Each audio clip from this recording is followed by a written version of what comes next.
It might surprise you, but if you're reading this now, it's no coincidence. You've unknowingly absorbed negative energy that's been trying to drain your spirit. Someone has connected to your aura, quietly siphoning your life force. If you continue watching for at least 12 minutes, you'll prove you're ready to release this burden and reclaim your energy. Be sure to like this video, subscribe to the channel, and comment 77 to signal to the universe that you're open. Then leave another comment in your natural tone to prepare for what's next. Doing so will activate immediate benefits and invite a season of transformation into your life. Chapter 1. You began to sense an unusual loss of motivation. One morning you woke up expecting to feel refreshed, but instead your body felt heavy and your heart weighed down. Even simple tasks like making coffee or browsing social media felt like too much. Something within you knew this wasn't just ordinary fatigue. You might have slept, but your spirit hadn't rested. No matter how many naps you took or how early you went to bed, the exhaustion remained, as if your soul was being drained from within. At first, you chalked it up to stress or a busy schedule. You convinced yourself that everyone feels this way sometimes. But the more you tried to rest, the less refreshed you became. Simple pleasures that once ignited your spark, music, a favorite show, a walk in the sun, barely stirred you. It got to the point where friends or family noticed the dullness in your eyes, a missing piece they couldn't quite name. In truth, you felt as though an invisible weight pressed on you, stifling your usual drive. Simultaneously, you realized you'd lost interest in social gatherings.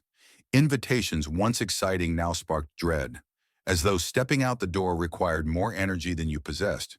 You began canceling plans or politely avoiding phone calls, opting to isolate because your spirit balked at the idea of more energy exchange. Sometimes you doubted whether you'd ever bounce back to your lively self.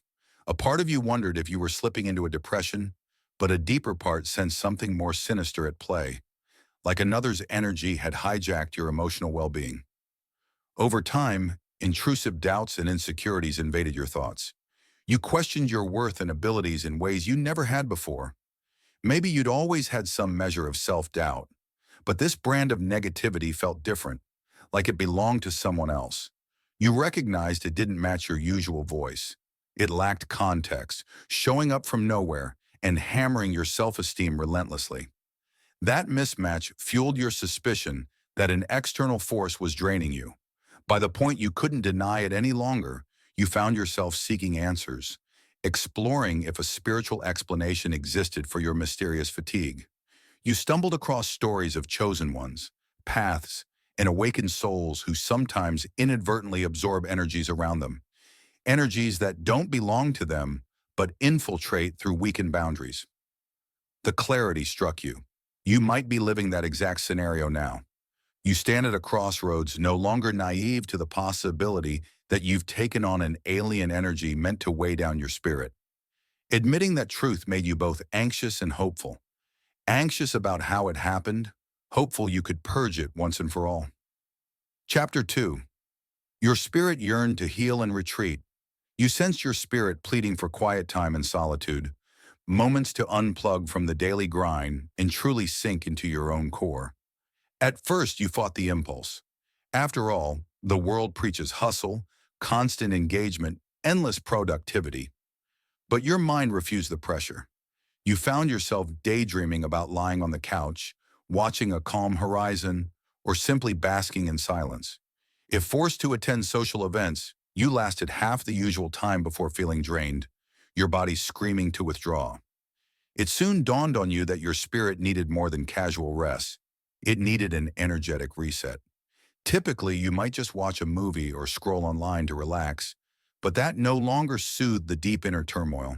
Whether by intuition or desperation, you gravitated towards spiritual or solo practices. Perhaps you tried journaling, yoga, or a simple meditative walk. If you paid attention, you felt tiny sparks of relief each time you honored your spirit's demand for genuine rest. You noticed, too, how trivial conflicts impacted you. If someone close to you was in a bad mood, you found yourself internalizing that mood, feeling burdened by negativity that wasn't originally yours. This overshadowed your attempts to focus on tasks or personal goals. You might have lashed out or conversely, shut down emotionally. Those responses startled you, revealing you no longer recognized your own reactions. It was as if your emotional body was hijacked, swerving under someone else's steering wheel. That uneasy realization fueled your resolve to isolate further, to protect your aura. Yet isolation brought its own worries. You feared losing friendships, missing out on opportunities. Social media pictures of gatherings or group events triggered guilt, as if you were betraying a norm by choosing solitude. But your gut insisted you needed a break to cleanse and regroup. In private moments, you prayed or quietly asked God for a sign, any sign, that validated your hunch that solitude was not just a desire, but a necessity for your healing. Unexpectedly, signs did appear.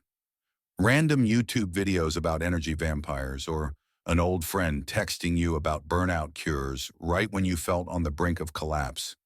Encouraged by these subtle synchronicities, you tuned your heart to the possibility that your spirit's longing for retreat was an urgent directive, not mere escapism. The Matrix might label it laziness or oversensitivity, but you recognized it as the first step to reclaim your rightful energy. Refusing the call to rest only made you more vulnerable to emotional manipulation. You became certain that ignoring your spirit's plea for seclusion was no trivial oversight. It was an open invitation for deeper sabotage. So you pressed on, carving out daily pockets of alone time, reinforcing boundaries around your emotional space. Each small act of self-preservation chipped away at the uninvited energy that latched onto your aura. Yes, some relationships grew strained by your sudden unavailability, but you began to see that true connections respected your need to heal. By following your spirit's instinct, you discovered the path back to wholeness begins in stillness, away from external demands that overshadow your internal voice. Chapter 3. You realize someone's vibration clashed with yours. The moment you suspected an external source was draining you, you started scanning your relationships. You recalled an uncomfortable argument with a certain person not long ago, maybe a coworker, a friend, or a family member, someone who left you rattled after an intense exchange.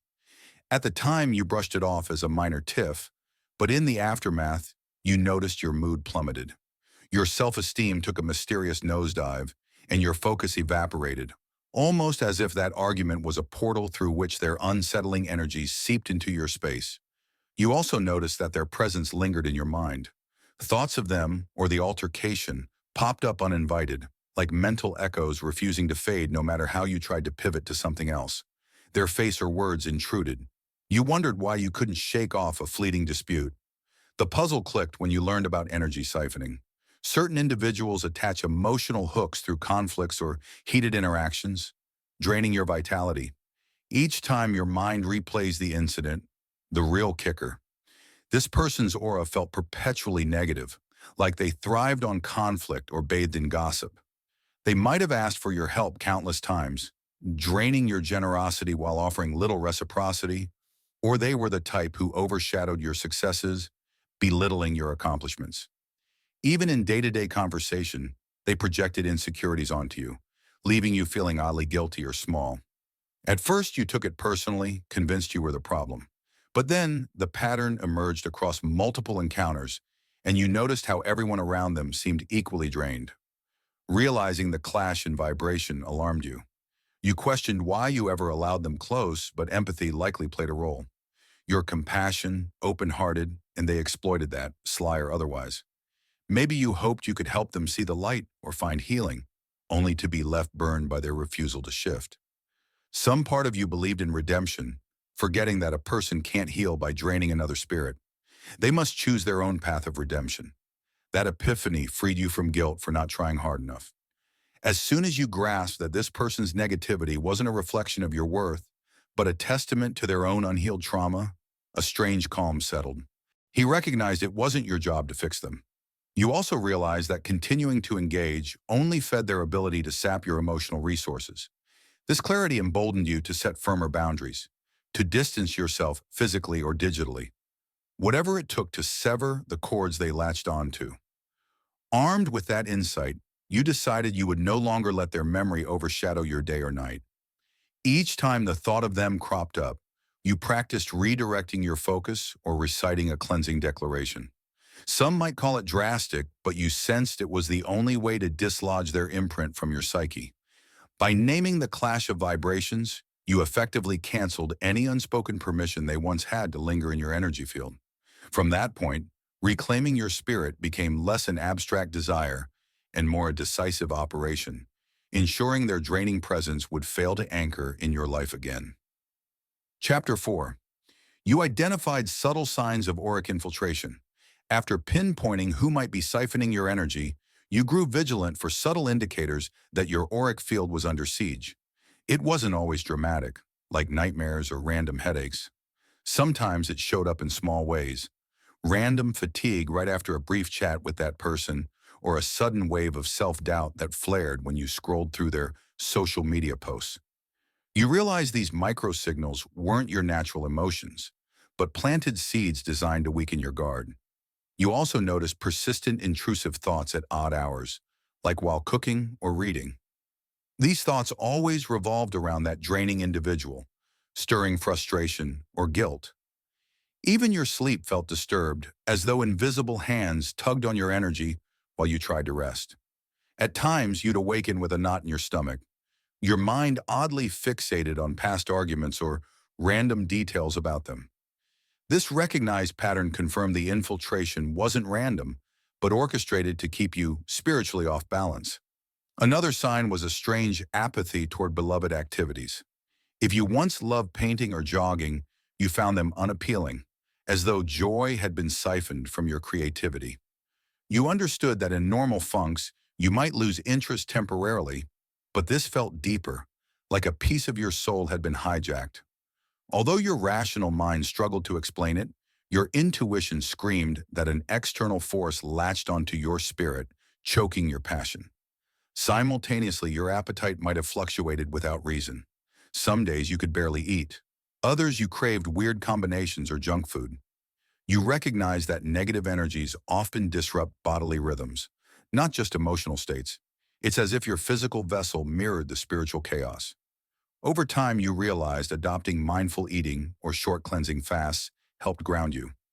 By choosing high vibrational foods or hydrating properly, you lessened the intrusive waves, affirming you had more control over your aura than you initially believed. Finally, technology glitches or small household mishaps seemed to cluster around you. Lights flickered, your phone crashed unexpectedly, or that crucial email got lost. These inconveniences, though minor, felt more common than usual. Some saw them as coincidences, but you suspected a correlation with your auric disruption, like an energetic static interfering with electronics in daily routines. At first, you laughed it off, but the repeated pattern led you to adopt protective rituals. Maybe you placed crystals around your workspace or prayed for an energetic shield over your home. Each small measure seemed to reduce these freak anomalies. By tying these pieces together, exhaustion after minimal contact, intrusive thoughts, stifled creativity, bodily weirdness, and odd mishaps, you built a comprehensive map of how an energy drain can subtly warp your life. You no longer felt crazy suspecting infiltration. Instead, each sign validated your growing suspicion that your aura had been compromised by someone else's negativity. This clarity, though unsettling, empowered you to take targeted steps, convinced that naming the enemy energetic infiltration was half the battle in reclaiming your emotional fortress. Chapter 5. You reclaimed your energy through declarations and rituals. Recognizing you picked up an energy that wasn't yours inspired you to fight back more consciously. But unlike typical arguments or showdowns, this battle took place on a spiritual plane. Instead of launching accusations, you turned inward, employing daily rituals and spoken declarations to sever the cords binding you to the draining individual. You discovered that words could realign your aura, reestablish your sovereignty, and repel negative influences far more effectively than any heated confrontation. Each morning, you carved out a few quiet moments to center yourself, closing your eyes and reciting something along the lines of, "I take my energy back from people, places, and situations that don't serve my highest good." Now at first, the act felt awkward. Your mind doubted whether it worked, but you pressed on, repeating it with sincerity. Over time, you felt an almost tangible shift, as though invisible threads were detaching from your being. A sense of lightness emerged, reinforcing your belief that declarations held real weight in the unseen realm. Nighttime, too, became a sacred window for your cleansing rituals. Perhaps you used a gentle bath infused with sea salt or herbs, picturing the toxins leaving your body, swirling away down the drain. You might have burned sage or incense, watching the smoke around your space, whispering affirmations about reclaiming your inner sanctuary. Some nights you wore a scarf or cap over your head, hoping to shield your crown chakra from lingering psychic residue. Those seemingly simple gestures gave you a sense of control and contributed to the gradual loosening of the draining hold on your spirit. Simultaneously, you refrained from engaging in mental battles with the person siphoning your energy. Instead, you forced your mind to pivot whenever their image intruded. You shifted your thoughts to a calm scene or a positive memory, consciously withdrawing your emotional investment from replaying arguments or rehashing their negative words. This mental discipline starved them of the psychic fuel they craved. Paradoxically, the less you obsessed about them, the weaker their hold became, proving that your focus was a critical resource you'd once given away too freely.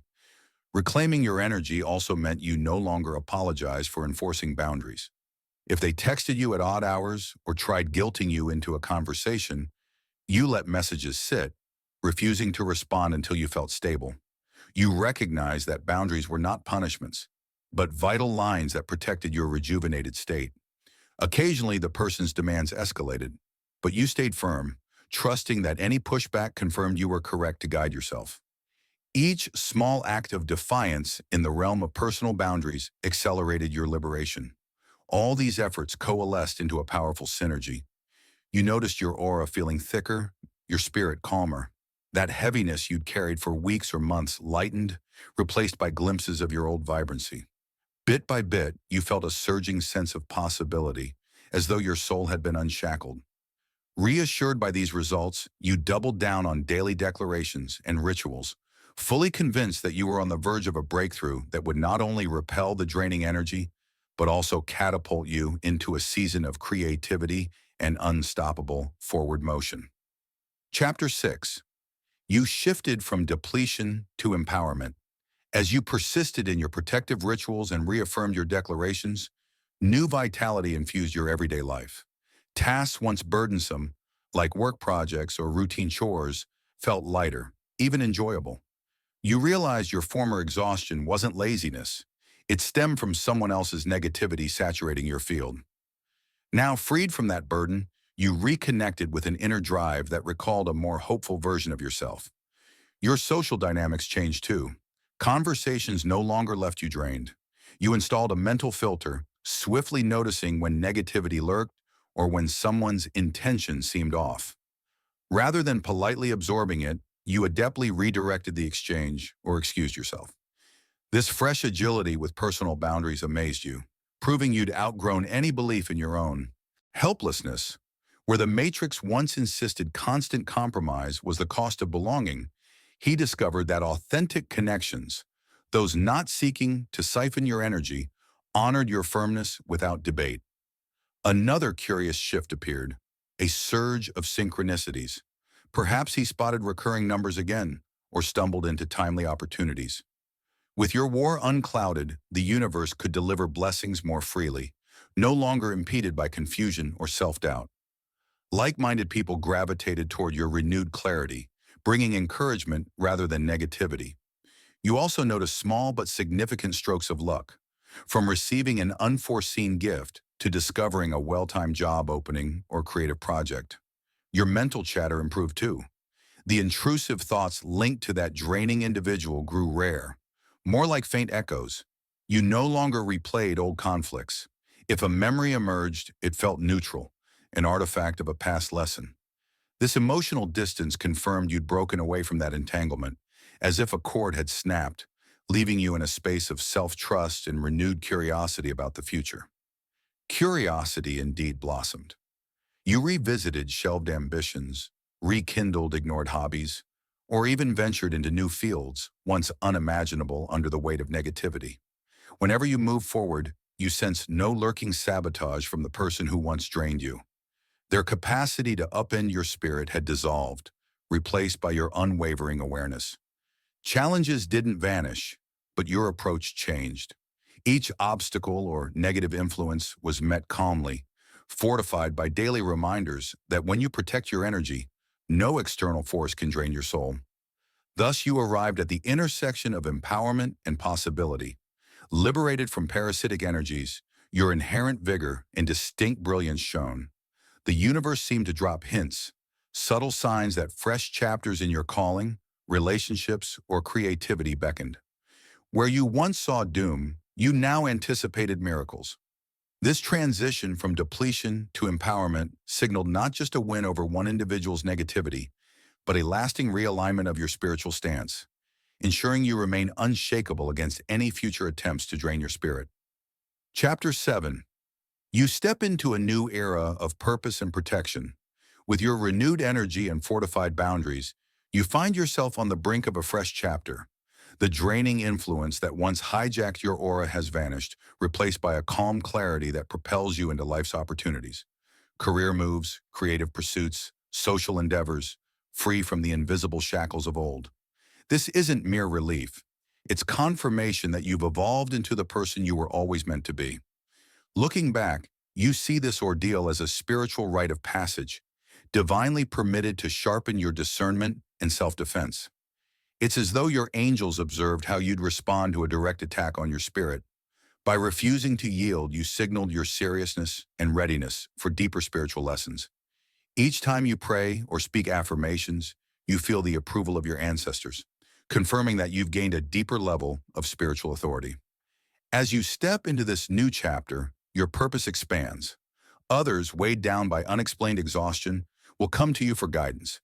You'll understand that you're not here to save anyone, but your experiences will naturally teach others. People will sense that you no longer struggle with how to handle spiritual challenges. You confront them, overcome them, and emerge stronger. This expanding mission fits within a larger cosmic plan. Your ability to repel negative energy enables you to carry more light, becoming a true leader. While the matrix thrives on confusion, you've become a source of clarity, showing that faith and strategy can defeat unseen threats. Looking to the future, you no longer fear attacks. You remain watchful, but you're not afraid. Another manipulator or energy vampire may cross your path, but you are not who you once were. The wisdom gained from past struggles allows you to recognize harmful intentions quickly, setting firm boundaries without hesitation. This quick boundary setting isn't born of fear, but from a deep sense of responsibility to protect your spirit. With uninvited energies no longer draining you, you can pour your renewed gifts into the world. Others may notice your peace without ever understanding the battles you fought. You remain humble, always giving credit to God for your deliverance. Now you move forward knowing that no force can truly drain your spirit. Once you reclaim your energy and commit to protecting it, you become unstoppable, a chosen one, radiating light that no darkness can dim.